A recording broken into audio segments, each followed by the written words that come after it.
Olá! Hoje a gente vai mergulhar de cabeça em duas etapas que são, assim, o coração do método científico: a hipótese e a experimentação. Vamos descobrir juntos como a ciência consegue transformar uma simples desconfiança em algo concreto, em um fato. A grande pergunta que guia tudo é essa aqui. Como é que se sai do eu acho que pro a gente sabe que? Essa jornada é bem fascinante e é exatamente o que vamos desvendar agora. Bom, por onde tudo começa? O ponto de partida de qualquer investigação científica é justamente este: uma ideia que pode ser colocada à prova. E essa ideia, geralmente, nasce de algo que a gente percebe no mundo ao redor.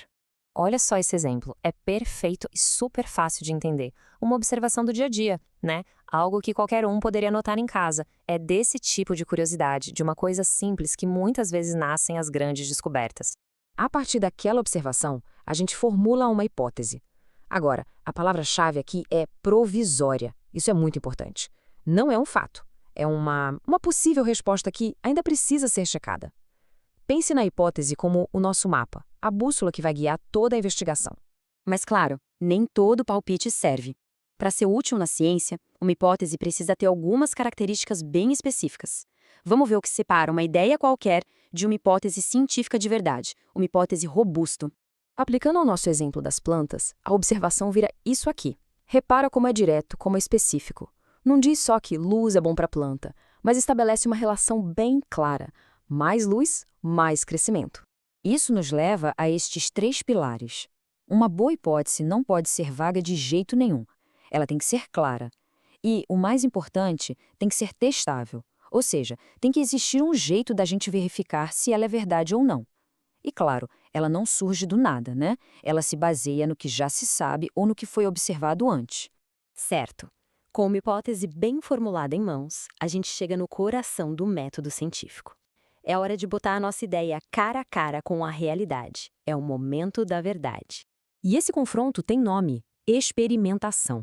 O ponto essencial aqui são as palavras planejado e controlado.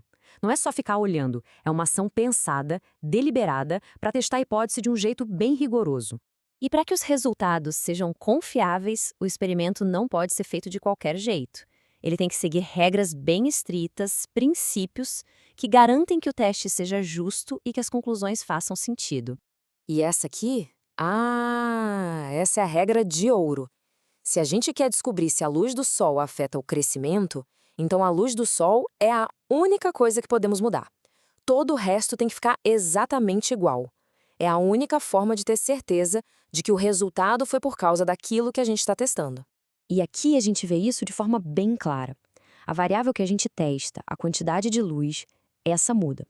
Mas todo o resto, o tipo de solo, a quantidade de água, a espécie da planta, fica igual para os dois grupos. Isso isola o efeito da luz.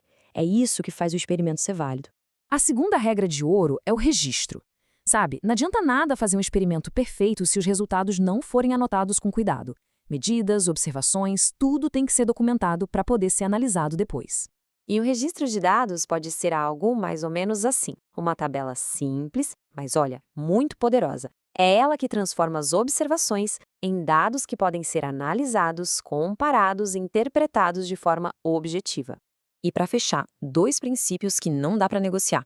A repetibilidade, que quer dizer que outra pessoa, em qualquer outro lugar, pode seguir os mesmos passos e encontrar resultados parecidos. E a honestidade científica, que é a obrigação de relatar o que realmente aconteceu, e não o que a gente gostaria que tivesse acontecido.